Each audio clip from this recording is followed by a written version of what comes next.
Here, look, even an improvised punching bag made out of tires.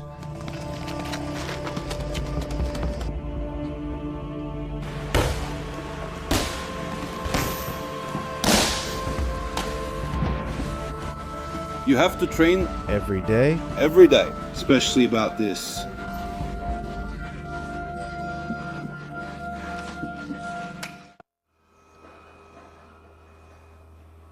Assalamu alaikum from Dagestan, another day in this Caucasian republic. These have been my quarters today, much more humble than yesterday's, but there's a reason for that, which I'll explain to you later on. For now, let's start this day by taking a little walk around Makhachkala, the capital of Dagestan. Let's go. Dagestan's worldwide fame in the field of wrestling and combat sports is due both to the region's decades-old tradition and to the international successes achieved by its fighters. Javid Nurmagomedov, Islam Makhachev, Magomed Ankalaev, and Zabit Magomed Sharipov are among the most famous names in recent years, thanks to the global rise in popularity of mixed martial arts, especially through the UFC. However, in the field of Olympic wrestling, since Zagalov Abdulbiekov in Munich in 1972 became the first gold medalist from Dagestan, the region has produced more than 20 Olympic champions, simply amazing numbers, which is why this place has been nicknamed the Land of Champions, or the Champion Factory. Bugaysar Saitev, triple gold medalist, Atlanta, Athens, Beijing; Abdul Rashid Sadulayev, double gold, Rio de Janeiro, Tokyo; Maflet Batirov, double gold, Athens, Beijing. They are the most decorated in this discipline. In judo, they've produced Olympic champions, and although Sambo isn't an Olympic sport, they've also excelled in it. A Soviet-era martial art we'll cover later in the video. An example of this is the father and coach of Khabib, Abdulmanap Nurmagomedov, recognized as one of the best Sambo coaches in Russia. Wrestling and combat sports have long been ingrained in the region's DNA. This passion is instilled in them from a young age and passed down through generations. After driving almost 3 hours from Kizlyar, where the Makhachkala video series began, to Dagestan's capital, I met Muhammad, also known as Catriel Muriel, an Argentine fighter and trainer who has lived in Dagestan for 7 years, and who kindly welcomed me into one of the houses where the athletes rest. His record includes 2 golds at the South American Championships 2015-2017 in the 125 kg category, and silvers at the South American Games 2018-2022, among other medals. He is currently responsible for physically and technically preparing the Panama Olympic wrestling team, accompanying them to their training sessions and camps. He also runs wrestling camps in Dagestan for athletes worldwide, to train with locals for several weeks. In fact, during my stay in Makhachkala, I met 2 Spanish brothers who were training in Dagestan, brought there by Muhammad. Daniel and Manuel Hernandez, 22 and 26 years old, have been practicing martial arts since their father introduced them to it as children. Now, they have their own gym in Almeria, where they spend most of the year training and preparing to compete. Let's start this little walk around Makhachkala, just the way I like it, at a traditional market.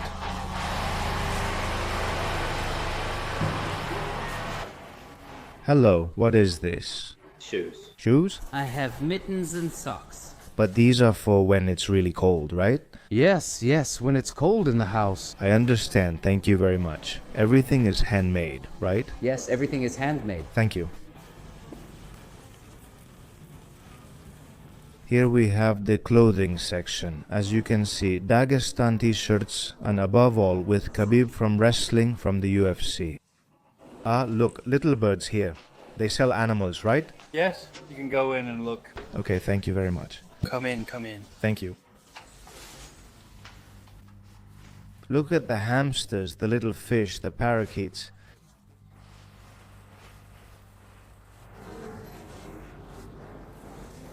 What surprises you the most about this market here in Dagestan? What has surprised you the most compared to Spain?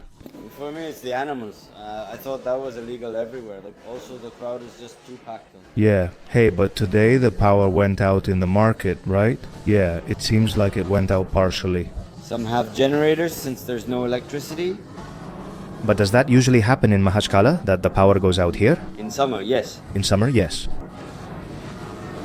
We've just arrived at the cutting room here. Look at the lamb fat. Here it is. Rump fat from lamb. From the rump of the lamb, from the Caucasian lamb. This is the butt. This is the butt. It's the butt, the fat, you see? Those are the ones whose butts move when they walk. Yes, it's those. I know which ones. They're a special breed, so What's really delicious is the meat like that, Dalida. There you have the different types of sausages. You can see what you can find. Where does the lamb you have here come from? From Makhachkala village in Levashinsky district. Mekegwi? Yes, from the Makhachkala district. Ah, that's fine. And which is the best lamb here in Dagestan? The black lamb and the agna.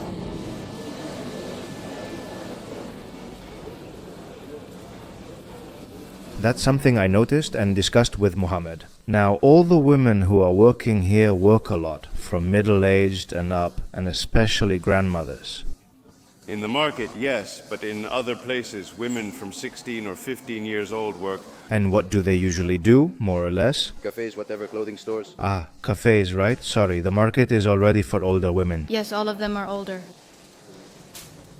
Maybe they already have their own business? This is the first time I've seen this in a market during my travels in Russia. This selection of sweets. They have a great variety, even fried eggs. The strawberries are a little off. Really big, like Chernobyl strawberries. After quickly visiting the market and grabbing some sweets, we left. But before leaving, something caught my attention. It was a contract recruitment poster to serve in Ukraine, where they announced an increase in soldiers' salaries. It read, the one-time payment for participants in the special military operation from Dagestan has been raised by 5,000 euros. Dagestanis will now get a one-time payment of up to 10,000 euros. 5,000 from the Republic of Dagestan, 4,000 from the federal budget, and no less than 1,000 from their city or district. In addition, more than 2,000 euros per month as contract salary join our people. It's a good amount, since the average salary in Dagestan is around 400 to 500 euros per month. The one-time payment is given at contract signing, providing a major financial boost for lower-income people. And it's a decisive factor when it comes to enlisting to serve at the front, despite the risks involved since the beginning of the conflict. Contract recruitment became the preferred method in Russia, especially after the partial mobilization in September 2022. Recruitment campaigns are nationwide, with payments varying by region. To give us an idea, according to the official contract recruitment website of the Russian Armed Forces, this is 2025, the Yamalian Autonomous District in Etsia, Arctic, offers the highest one-time payment, over 35,000 euros. The Sverdlovsk Oblast in Siberia with 31,000 euros, or the Magadan Oblast in the Russian Far East with more than 25,000 euros. Dagestan, although it is not in the top 5, is still one of the regions that pays the most and also one of those that has contributed the most soldiers in proportion to its population. Since no official data is published, it's hard to estimate. The previously mentioned economic factors and the region's warrior tradition make its inhabitants more willing to enlist than those from other areas. For example, the largest number of deputies from the ruling United Russia Party who are currently serving come from Dagestan. Another major reason for enlistment is the impact of armed conflicts after the Soviet Union's fall, including the 1990s Chechen War, which affected several generations.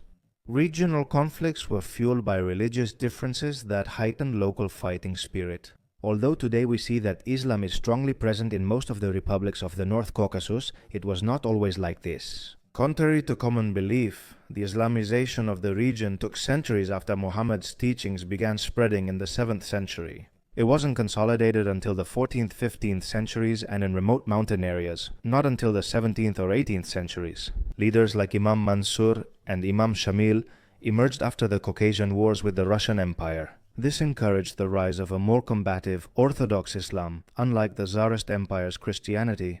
Until then, it had coexisted for centuries with different pagan beliefs, spiritualist practices, and connections with nature, as well as with customary tribal codes like the Hadat, whose remnants endure to this day. This code of honor has been passed down from generation to generation for centuries. It also covers, for example, how women, the elderly, and young people should be treated, how conflicts should be resolved, marriages, or how a guest or visitor should be treated. This has shaped the famous Caucasian hospitality.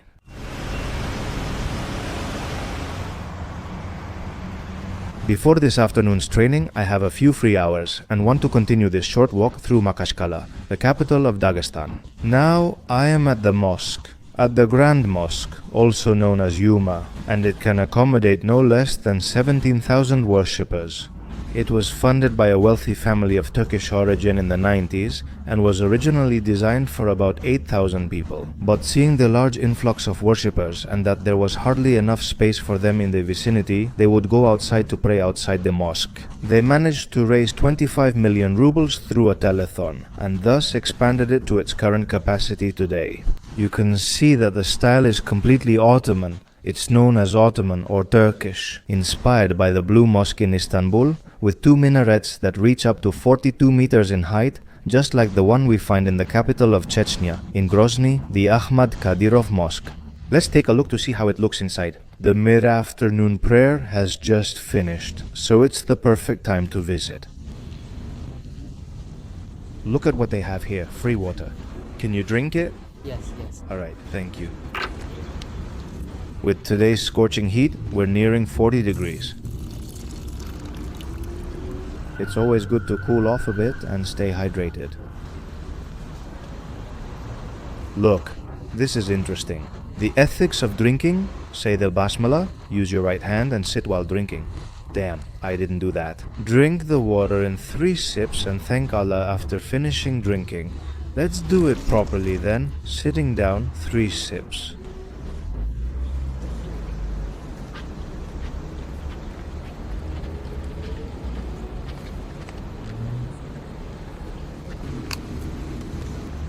Here you can see how people sit for a full view. Here's the mosque entrance, and there's the ablution room. Let's check it out.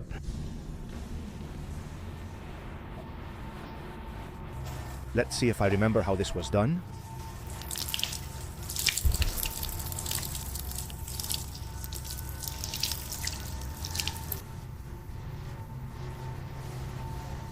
Now we're ready, clean to enter the mosque. This here is the entrance for women, separated from the men, and over here, through the main entrance, the men go in.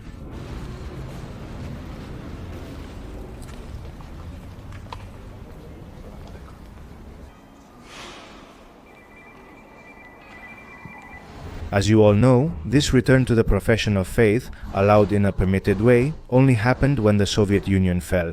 While the Soviet Union lasted, faith was practiced, but not publicly.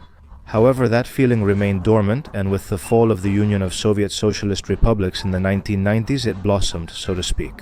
And this mosque here, the story I've told you, is clear proof of that. Now that we've visited the mosque, let's continue with the itinerary.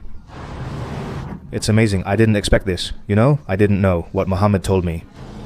The electricity isn't working, the power went out today, this morning, the internet is working poorly, there's no light in many places, the market was dark, the traffic lights aren't working.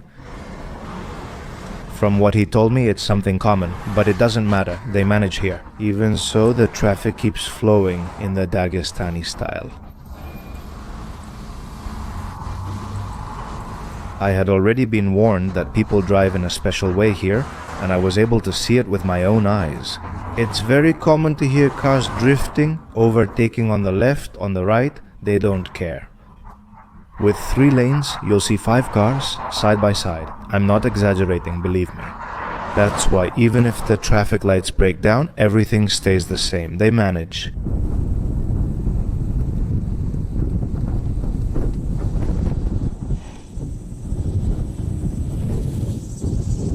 This hill I'm climbing now is the hill that overlooks the views of Makhachkala, and also many of you will probably recognize it from having seen it on the internet, because fighters usually train here on weekends.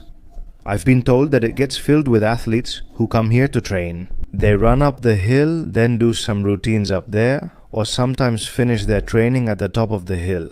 If I'm right, it's 3.5 kilometers up and the same down. Then there you have an athlete. If you notice, they're wearing shorts. They're wearing the underwear that is said to cover their knees, meaning here it's frowned upon to wear shorts above the knee. You always have to wear them 3/4 length, even the athletes.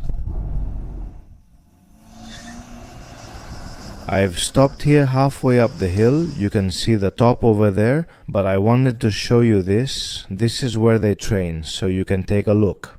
This is feedback. I wish we had more of these in Spain. Here in Russia, they're everywhere, not just in Dagestan. Don't think it's that hard, in quotes, since it's just some metal bars. Do it right. Look how complete this is. You have all kinds of bars, and yet the ones I find in Spain rarely meet these standards. Sometimes they're bent, sometimes broken, vandalized, or they're made of wood that rots. Here, look, there's even an improvised bag made out of tires, even a boxing machine, one of those you punch to test your strength. But it's got everything. Even a bench for back extensions. Don't tell me. It's a paradise for athletes, or at least for those who do calisthenics or bodyweight exercises. You can do everything here. If we get organized in Spain, we'll promote more of these things and stop making excuses. A message for all the mayors and councillors of Spain: this is what young people need. That's true, the trash could be picked up a little better here, but not a single beer. Hey, it's all water. Another important detail is that they have this slope for doing sprints uphill, and this really wears you out here. Look at this, what a slope. I don't know if the camera shows it well.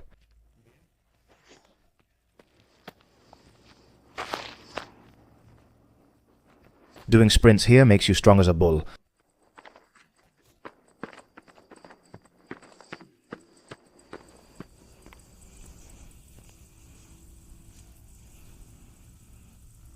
And it's a highly recommended exercise for all those who practice mixed martial arts or boxing. Look at the kid here.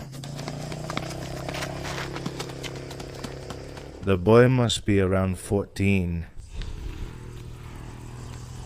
I took a look here next to the little sports square, and we already have these beautiful views of Makhachkala and that over there in the background.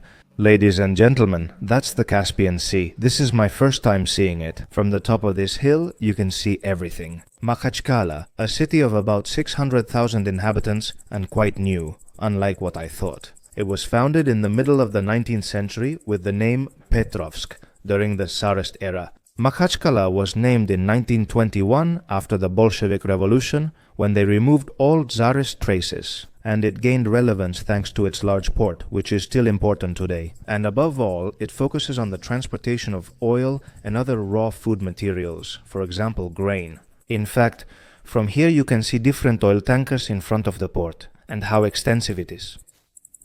The buildings practically disappear into the horizon.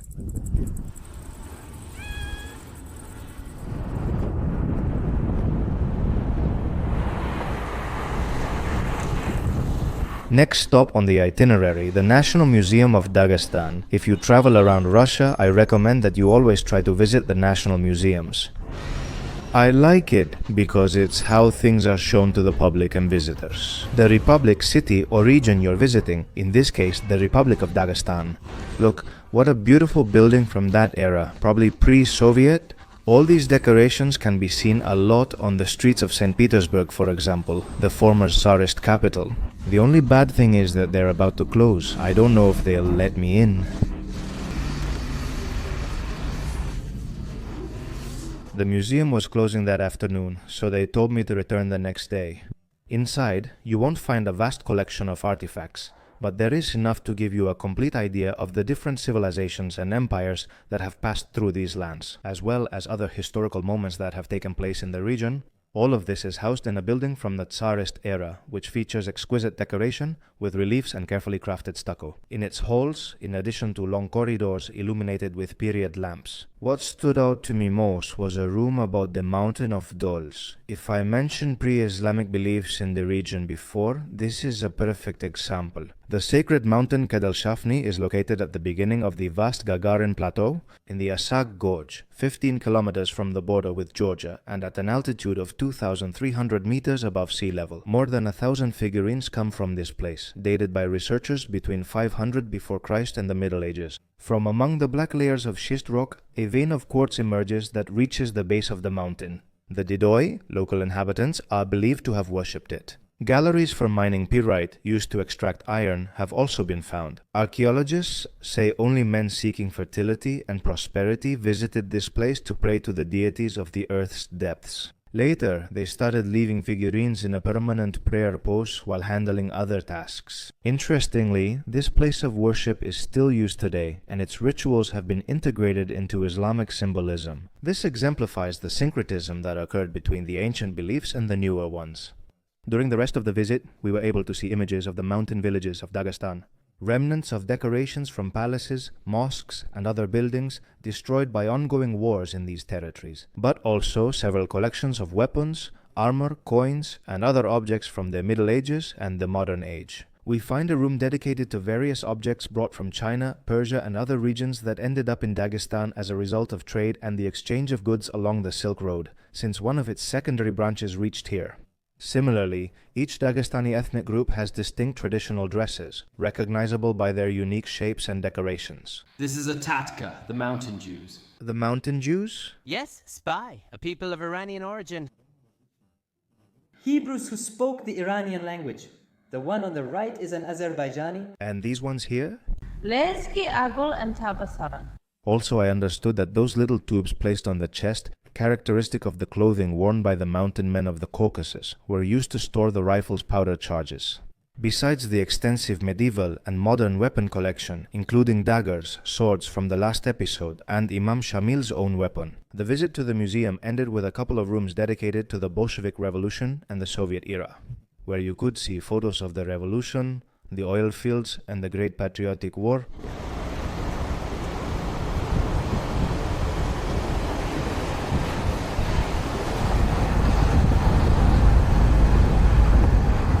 And if before we saw the Caspian Sea from the top of the hill and its waters, now I've come to the beach in Makhachkala. This is how it looks. It's crowded. Why not? Sports are essential.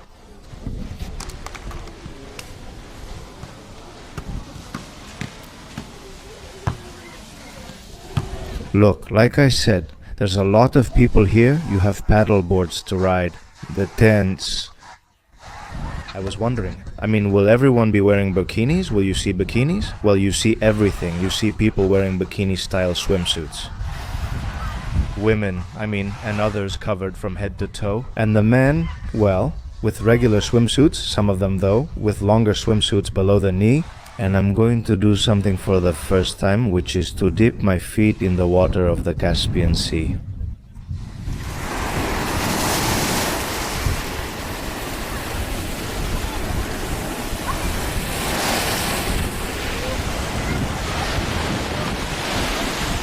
Back there in the distance, you have the port.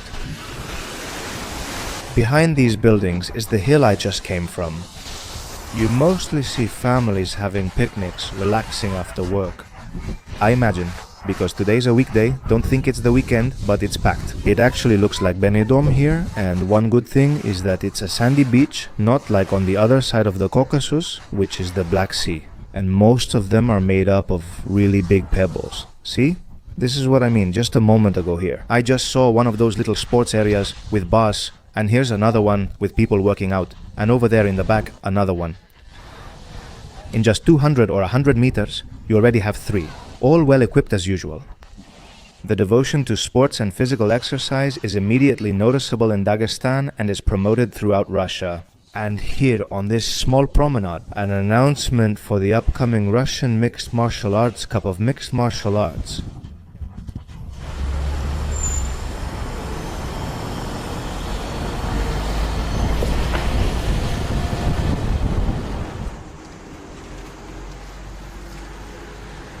Friends, the moment you've all been waiting for has finally arrived. Mixed martial arts training in Dagestan. Let's see how I do. Don't be too tough on me. I've never trained mixed martial arts, though I have some boxing and Muay Thai experience. The thing is, I haven't trained for a year and a half because of injuries, so I've already told them that I'm going to take it very easy. What's up? Ready, guys? Are you ready? Always ready. Salam alaikum. Since ancient times, humans have developed and practiced unarmed defense and hand-to-hand combat methods. Each civilization has refined and organized its techniques over the centuries. Babylon, Egypt, and China have historical evidence dating to the 2nd millennium before Christ. However, if we had to name the 2 disciplines that have most influenced Europe throughout history, they would be fistfighting and wrestling, which were already practiced in ancient Greece. In the Olympics of that time, disciplines such as boxing, wrestling, and a combination of both, called pankration, were included. A counterpart to today's mixed martial arts, specifically in Tsarist Russia. Though no unified hand-to-hand combat system existed, many weapon and unarmed disciplines were widely practiced. Besides traditional wrestling among Russian Empire peoples, kulachny boy or fist fighting gained popularity in the Middle Ages and later. Maslinca is a pagan festival celebrating spring's arrival. You could see both individual and group fist fights, a tradition still preserved in some parts of Russia as an exhibition. When these dates came, the practice was sometimes forced into secrecy and banned due to the brutality of the fights. With the Bolsheviks' arrival and the 1917 revolution, they lost popularity, seen as remnants of the Tsarist regime. Its place would then be taken by Sambo, an acronym for Samosashita Besarusha, which literally means self-defense without weapons. A Soviet martial art created for a unified hand-to-hand combat system in the early Soviet Union still exists today. Creators Anatoly Karlampiev, Vasily Oshepkov, and Viktor Spiridonov combine techniques from different national martial arts, such as Georgian Chidaoba, Tatar wrestling Karachay, Kazakh, Turkmen, Finnish French, Uzbek Kuresh, American, English, and Swiss wrestling, as well as Japanese judo and sumo. It was officially established in 1938 when all committees accepted it as the Soviet Union's official style. Since then, it grew and gained popularity, especially after World War II during internationalization. Several world championships took place during the peak of the Cold War, and as a curiosity, out of the more than 40 countries that officially competed in the Sambo World Championships, Spain was among the best in several categories, especially in the 70s and 80s, when it hosted several world championships and produced champions like Jose Antonio Zecchini in the 82 kilo category. There are 3 variants of this martial art, but the 2 most popular are Sport Sambo, which resembles judo but uses a different scoring system, where the fighters wear a jacket with flaps and openings for the belt, shorts instead of pants, and sambovkas on their feet. And Combat Sambo, or Combat Sambo, a system developed and adapted for military and police needs, which includes techniques with and without weapons. Combat Sambo competitions resemble modern mixed martial arts fights, which include extensive use of strikes, holds, and throws. Sambo is the discipline practiced by current Russian champions like Khabib and Islam, as well as early 2000 SC stars like Fedor Emelianenko, the last emperor, and it highlights the school and the great passion that exists for this type of sport throughout Russia. This school and tradition of fighting and combat, combined with the rise in popularity of mixed martial arts worldwide. This has resulted in many dedicated gyms opening. Today, I'm preparing to train in one of them. Salam alaikum. Salam alaikum, Victor.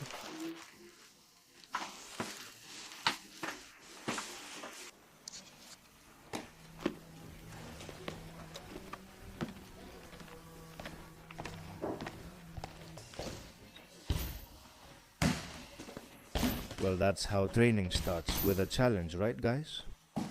What about this cultural difference? You're already used to it. Yeah, at first it was a bit shocking. We have friends there who do it too.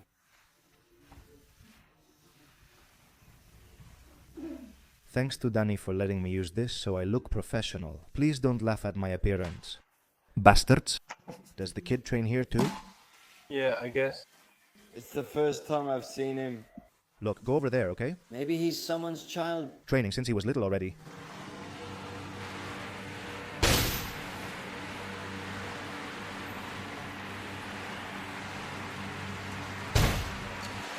What do you think of my outfit? A little ridiculous. This is my first time wearing one of these. Let's see, look, record me a little so I can be seen like this. What do people think? You have to lower your pants a little. Yeah, it's just that I wear it over my belly. Yeah, my love, it's okay. It suits you. I'm a size L. For him, it's an L. So skinny, yeah, an L. Plus, now my belly isn't as big, huh? I used to have more. Still, you're in shape.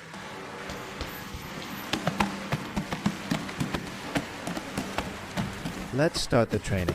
Before we begin, it's essential to start with a good warm-up, and that's what we did. The warm-up is similar to others I've done in Russia and Spain. We started with a light jog, about 2 or 3 minutes, and then continued with some sprints, shadow walking backwards, and that way we start waking up the muscles and the nervous system. Among us, there were people of all ages and levels, from a 10-year-old child to the elderly. Most were men aged 20 to 30. We continued with coordination exercises, like one where we had to crawl on our backs using the movement of our legs and arms. It took me a while to get the hang of it. There were also joint mobility exercises, somersaults on both shoulders, and more shadow boxing. Besides an exercise I had never done before, but is used a lot in mixed martial arts and grappling, and it's this one you're seeing. It involves squatting, placing hands on the ground, moving feet back, arching your back, and quickly standing up. This one especially left me exhausted, and my lower back was already giving out. We did a balance exercise spinning while looking at the ceiling, then ended this mobility section with another round of free shadow boxing. Right after, the coach paired us up to practice takedowns with a partner. We took turns and did it more than once. They patiently corrected my technique as I was constantly lowering my head and not grabbing my partner properly while doing the exercise. Get closer to him, press your going against him, grab his leg, now step your right foot back and press down with your chest. Good, we make an effort to take him down, alright? Everything has to work. Legs, arms, head.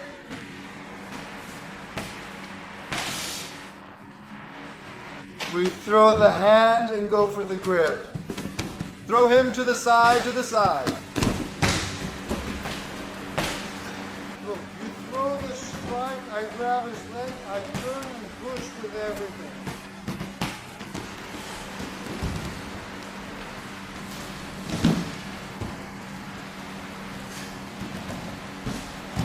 After finishing this exercise, we did another classic warm-up in pairs, trying to touch our partner's knees and shoulders while avoiding being touched. At this point, I lost count of how many rounds we had done, but by my estimation, we had been training for about 15 or 20 minutes at most. I was already feeling tired because of my poor physical condition.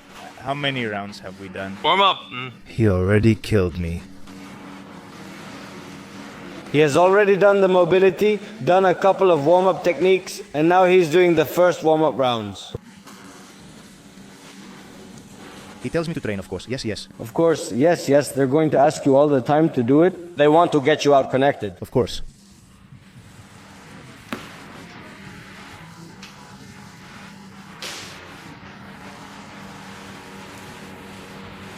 Aim here. Where to? Oh look, you're recording me. Who's recording? Say salam alaikum. Salam alaikum. It landed right on your knee. There, he's on the ground, but if you touch him, he kicks. See, he wants your foot. When he was taken down, he landed right on your knee and hit his nose. Here we have a future champion, guys, training like a real champion on the beast. Like them. During the exercise, a boy had to leave after his nose hit his partner's knee in a takedown. Although nothing was broken, his nose kept bleeding, so he had to leave. Occupational hazards. We finally put on the gloves, and the next rounds were dedicated to technique exercises, throwing some punches with our partner, as well as a few more takedowns. Until we reached the halfway point of the training, where, once again, my lack of fitness became obvious. Yes, now is the time to record things. This is so damn hard. It's really hot here too. Yeah. For everyone except him. You're standing up all the time, Cesar. Technique is crucial or you're finished. 1, 2, 3, did you understand? In the next exercise, also in pairs, we switch partners. It involves simulating being against the ropes in the ring or against the cage in the octagon. And there, one partner had to apply pressure with light punches to the body and face, while the other had to dodge and respond without leaving the position. Keep stepping and push the knee.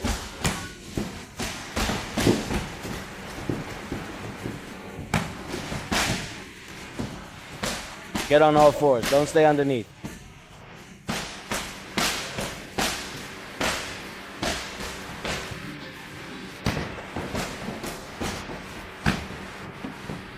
Come on, work. Take it. Getting hit from all sides.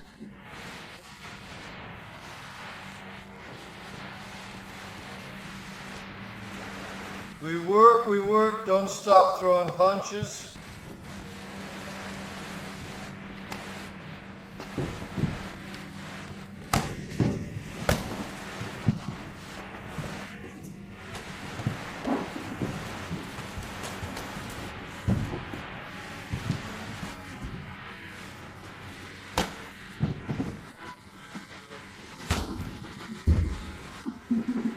The abuse? That one hurt. We threw punches. All right.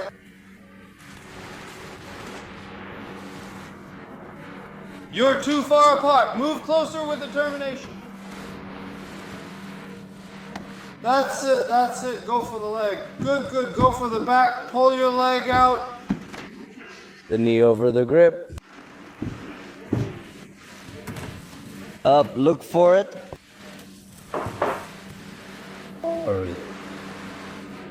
Good job. Taking a short break because they hit me in the liver and it really hurt. It could have been worse, but I definitely felt it.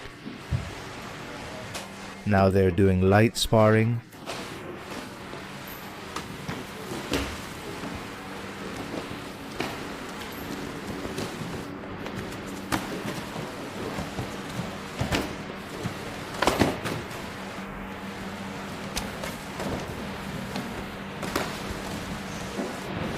Today I'm unsure, but tomorrow it'll hurt. Getting closer to the end of the training, we continued with sparring, which I joined after a couple of minutes, recovering from the liver shot. It wasn't very hard. It was the third or fourth punch I took there, and that area has many nerve endings. They advised me not to take more shots there for now. In my case, sparring was fairly light because I didn't have a mouth guard and was using smaller 4-ounce gloves, while sparring gloves are usually 6, 8 ounces or heavier. The glove pads the blows a bit more and lets you go harder without the risk of hurting your partner as much. After a few rounds of sparring, Manu, who recorded the entire session, caught me on the ground catching my breath. The second time in my life you've caught me on the ground. The good thing is you can edit it later. Is the video yours? I'm going to show the reality how messed up I am. No, you're actually doing really well, honestly. You started from the bottom, but you're pushing through the whole workout. Yeah, a little bit. Thank you. Thank you. To finish, we did a few more rounds of sparring, where we switched partners. And to my surprise and Manu's, I was able to put a choke submission into practice after following his instructions. Damn. Put your right leg on his hip there. Until there. And sit to the left. And the left one, do the same. Put it in. Very good. Doing grappling, man. Keep going, keep working. Combination.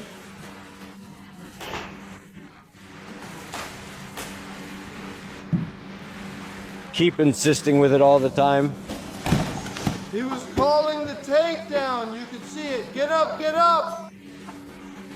Get up, get up.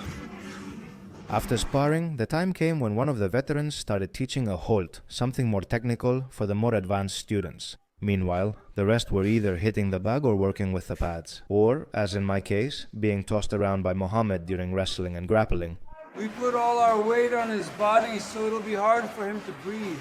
Right here, where the diaphragm is. We grab his wrist and slide our arm in. This is when we switch our legs.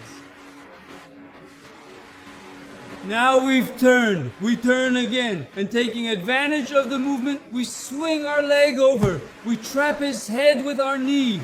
We hold him down and stand up. To keep him from escaping, we need to sit on his head.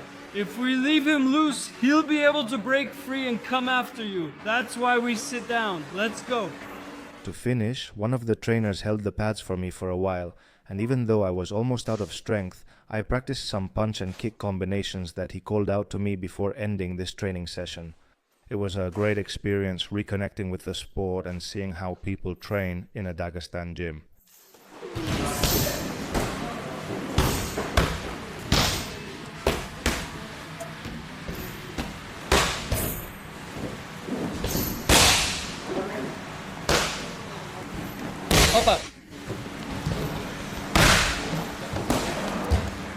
Yeah, of course. Cover yourself up.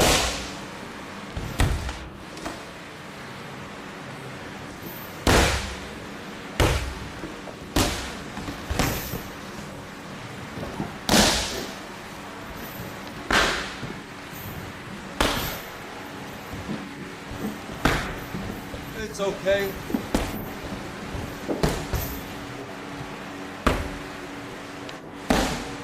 Thank you, thank you.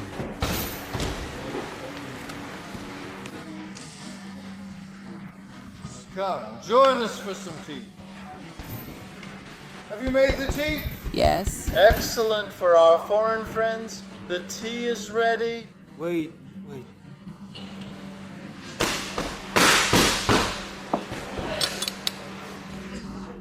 I go up to 90 minutes after training. Just relaxing, having tea. Dear, do you always have tea after every training session?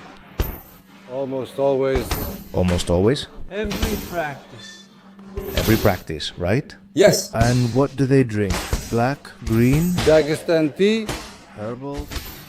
Yes, it's from the mountains. There are others who buy it from here and there. Some come from China. Also from India. Hand me that glass for the tea. From a Dagestan chai.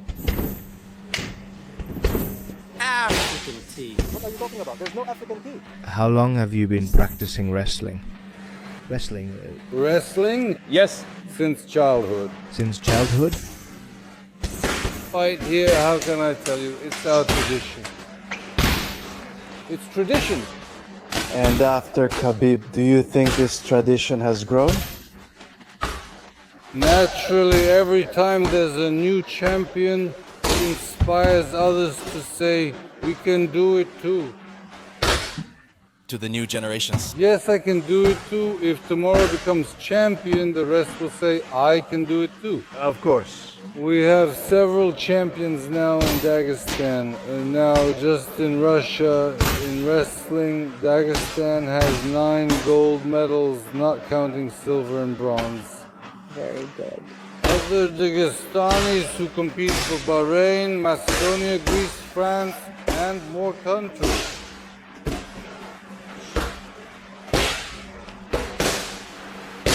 And where is the secret? Why do they wrestle so well? You have to make an effort. That's true. And also have some natural talent. That's secret too. Yes. What do they feed the kids so they grow up so strong? For example, I always say good cheese for calcium, good lamb meat.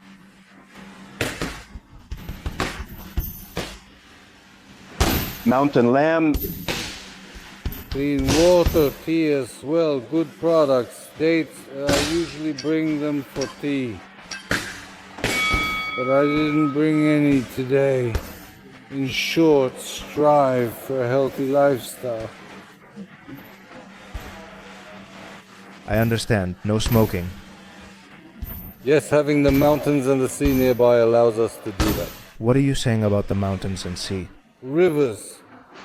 Yes, rivers. And at what age do kids usually start training? Is it as early as 4? It's not that important. You can start at 5, 7, or 10. For example, at 5, 6, or 7 years old, you can already get them into wrestling. You can introduce striking techniques a little later. But there are some who start them early when they're still little. Preferably, it's better not to start so early. Why not so early? You should avoid head blows until age 13 or 14. Oh, of course, not getting hit so they develop properly. Until then, what you need to do is strengthen the body. Starting with? The first thing is to start with gymnastics, swimming. Afterwards, prepare the child's body. You can get him into something else. But if you get him into it too soon, with a body that isn't strong yet, he could get injured. That's right, he could get injured. Do a lot of foreigners come to Dagestan to train? Yes. After the victory of Khabib Nurmagomedov, Islam Makhachev, and Kalayev, it has been seen all over the world, and people find it interesting to come here. How has everything changed? Is there a difference compared to 30 or 40 years ago? Is there any difference? Of course there is. In what, for example? First of all, now we train more gently than before. Really? Yes, now they've started to train properly. Before they used to train a lot. And there were a lot of injuries. Yes, and there weren't medicines like these to recover back then. Now they've learned from others. I get the feeling that wrestling used to be tougher before. They've removed some techniques. The wrestling that existed before just isn't the same anymore.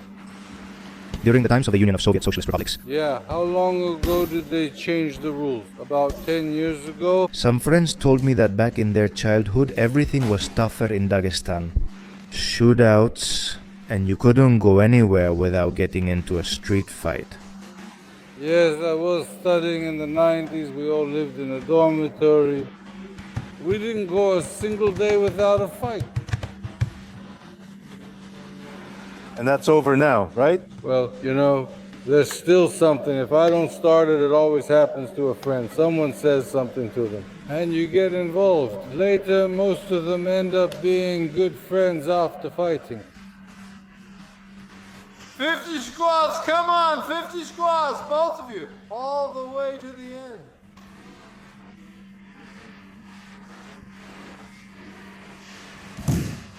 How old do you think that man is? I was wondering how old I think you are. He's 70. 70? Nice to meet you. I hope I look like you in the future. It was his birthday recently, yes? Yes, congratulations. On May 1st. Right? Labor Day. He turned 70. Excuse me, may I ask a question? Sir, what routine do you follow to stay in shape at your age? You have to train. Every day? Every day. Understood. Above all this,